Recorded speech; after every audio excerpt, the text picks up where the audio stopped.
Bismillahirrahmanirrahim. Elhamdulillahi rabbil alamin. Wassalatu wassalamu ala nabiyyina Muhammedin wa ala alihi wa ashabihi ajma'in. Vëllezër, besimtar e besimtare, ju uroj fillimisht këtë muaj të begat të Ramazanit, e lutim Allahun azza wa jalla që ta pranoj agjerimin e ditës, e ta pranoj namazin e natës, e lutjet tona, e duat tona të na bashkojnë xhenetin amshushëm. Motra e vëllezër, Allahu xhalla xhelaluhu ka veçuar muajin e Ramazanit jo vetëm me agjerimin e ditës, por e ka veçuar edhe me vepra dhe punë të tjera. Prej veprave dhe punëve të cilat shtohen vetëm gjatë muajit të Ramazanit është edhe namazi i teravive. Namazi i teravive është namaz sunnet i cili nuk falet jashtë muajit të Ramazanit. Pra është një namaz i shtuar sunnet i cili kohën e tij e ka pas namazit yacis dhe deri në agimin e ditës, namaz i cili është sunnet tek të gjithë mezhebet. Namazi i teravive është quajtur teravi sepse sahabët i kanë falur namazin e teravive nga 4 rekat dhe mas çdo 4 rekatshi kanë pushuar. Dhe prandaj është quajtur terawih, pra diçka që nënkupton pushimin pas çdo 4 rekateve namaz. Pushimi i cili ka qetësuar zemrat e tyre dhe i ka mbushur ato me iman. Shpeshherë kur vjen Ramazani mes besimtarëve, shtohen polemikat, mbase edhe debatet për numrin e rekateve të teravive. Tek të gjithë mezhebet, tek të 4 mezhebet, por edhe tek dietarët e jashtë 4 mezhebeve si Sufjan e Thauri, Ibn Uyeyne, El Amesh apo të tjerët, janë dakord që namazi i teravive është 20 rekat. Edhe 3 rekat pasohet nga namazi i vitrit. Namazi i teravive në 20 rekat është një namaz i cili është falur nga pejgamberi alayhis salatu wassalam. Dhe pejgamberi alayhis salatu wassalam e ka falur 8 rekat teravit dhe 3 rekat namazin e vitrit. Por pejgamberi alayhis salatu wassalam nuk i ka falur të gjithë namazet e teravive për 30 net në xhami. Pejgamberi alayhis salatu wassalam, siç transmetohet në hadith ke Buhari dhe ke Muslimi, ka dalë një natë prej netëve të Ramazanit, dhe thuhet ka qenë nata e 3 e Ramazanit, dhe ka dalë pejgamberi alayhis salatu wassalam në xhami për të falë namaz. Dhe kur ka dalur në xhami, kanë qenë në xhami disa prej besimtarëve dhe janë lidhur në namaz pas pejgamberit alayhis salatu wassalam. Kështu që natën e dytë e kanë marrë vesh shumë besimtarë të tjerë që pejgamberi alayhis salatu wassalam po falet. Dhe duke u falur, janë mbledhur më shumë besimtarë. Dhe janë mbledhur sa që është falur pejgamberi, siç transmetohet, deri afër mëngjesit. Pra një namaz të gjatë nga pas yacis deri afër mëngjesit. Dhe në natën e tretë, pejgamberi alayhis salatu wassalam nuk ka dalë. Besimtarët e kanë pritur pejgamberin alayhis salatu wassalam sa që xhamia është mbushur plot, por ai nuk ka dalë. Kur ka dalë të nesërmën për namazin e sabahut, ju ka thënë, unë kisha frikë se po të dilja dhe mbrëm, ndoshta do të konsiderohej si namaz farz i obligueshëm, e ju nuk do ta mbanit atë, ju nuk do të kishit mundësi që ta falnit atë, dhe prandaj nuk dola, dhe nuk ka dalur më pejgamberi alayhis salatu wassalam, kështu që namazet janë falur veçmas ose në grupe të vogla, secili prej tyre në mënyrë individuale, duke falur këtë namaz deri në kohën e Omerit radiallahu anhu. Kur Omeri ishte prijës i besimtarëve, udhëheqës i besimtarëve, ai i pa besimtarët që faleshin grupe të veçuar. Një pjesë e njerëzve ishin në një anën të xhamis e një pjesë në anën tjetër. Dhe Omeri i mlodhi besimtarët dhe i vendosi që të faleshin pas Ubejit radiallahu anhu dhe të falin 20 rakate namaz.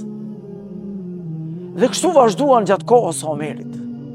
Kur erdhi Uthmani, transmetohet se Uthmani ka falur 36 rekate namaz. Dhe për këtë e ka marrë përsipër Imam Maliku duke treguar dhe duke thënë se një prej thënieve të Imam Malikut, pra sepse Ebu Hanifja, Imam Ahmedi, Imam Shafiu thonë që teravit janë 20 rekate, kurse Imam Maliku ka një thënie 20 rekate si tre imamlarët e tjerë dhe një thënie ka që falet 36 rekate.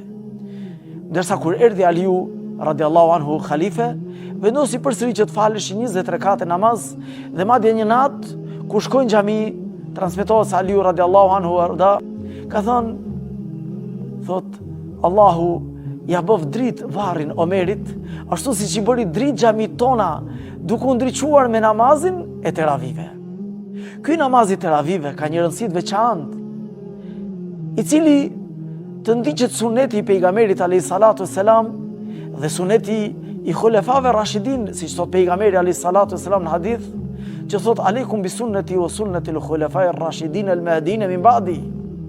Thot ju duhet ndiqni sunetin tim dhe sunetin e khulefave të ndershëm, të atyre që do të vinë pas meje. E khulefat e ndershëm e kanë shtuar namazin më shumë rekate, por e kanë shkurtuar leximin e Kur'anit, jo ashtu siç ishte leximi i Kur'anit të pejgamberit alayhi salatu wassalam. Por në anën tjetër, ky shkurtimi i leximit të Kur'anit shtoi numrin e rekateve për t'ju lecuar xhamatit dhe për të bërë njëkohësisht dhe hatmen e Kur'anit, duke bërë atë për 30 net Ramazan në 20 rekate nga një faqe që të bëjë hatme e plot e namazit të teravive.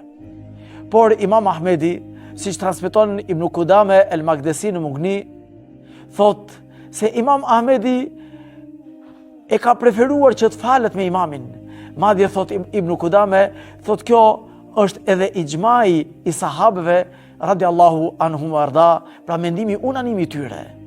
Jo vetëm kaq, por Ibn Kudame el Magdesi përmend se Imam Ahmedi ka thonë unë preferoj që të fale me imamin derisa të largohet dhe ka përmendur hadithin e Ebu Dherrit radiallahu anhu arda, i cili transmeton se pejgamberi alayhi salatu wassalam ka thënë kush falet me imamin derisa imami të largohet, ai ka shpërblimin e namazit të natës. Ka shpërblimin sikur është falur gjithë natën. Ti e falur me imamin 1 orë, 40 minuta, 50 minuta derisa imami të largohet, e ke marrë shpërblimin e plot. Vlla besimtar, motër besimtare, mos neglizhoni në këto 30 ditë të Ramazanit. Mos neglizhoni që t'ju shkojnë dhe t'ju largohen shpërblimet e namazit të natës. Ti ndoshta pushon duke fletur gjumë, por namazi i teravive bën që ti të marrësh shpërblimet e Allahut xhelle xhelaluhu, e të kesh shpërblime të shumta tek Allahu xhelle xhelaluhu.